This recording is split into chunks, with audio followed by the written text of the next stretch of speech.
start cooking. First is on naton ang aton nga stove and ibutang naton ang aton nga pan kag i-wait naton nga mag-init. Since init na ang aton nga pan, mabutang kita sa small amount lang ng oil. Depende sa inyo guys kung gusto niyo mas madamo gid ang oil. Sa akon is okay lang na dutay kay mas more or less on oil. And since mainit na ang aton nga kalaha kag ang aton nga mantika is unahon tab bisa ang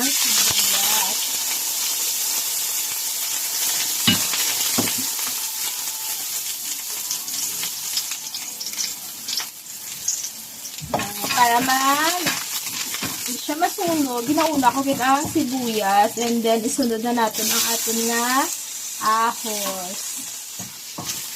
Yan, hilato na natin guys nga mag-aroma siya and then mag-golden brown until natin ibutang ang aton nga marinated bulgogi pork laman.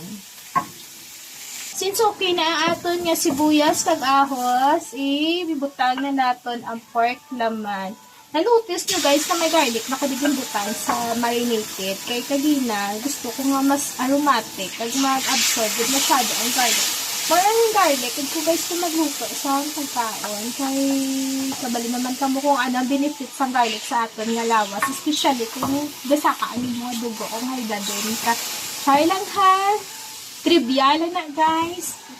Igisa-gisa lang natin guys. Ulat-ulat na natin nga magisa siya sa sarili niyang mantika. Mas namin ganyan guys kung magisa mo siya masyado. Wait lang natin for a few minutes. Wait lang natin siya na magmala guys. Gisa-gisa stir na lang siya para hindi siya mag-coat or magmala ang aton nga meat sa aton nga pan.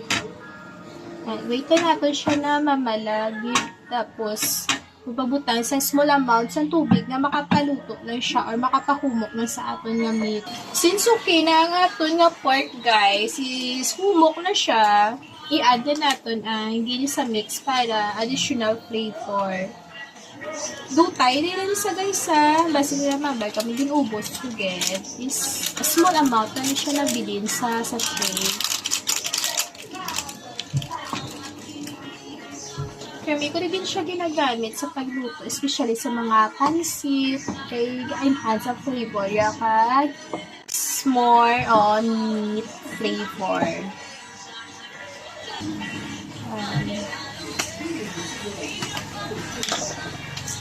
Pepper.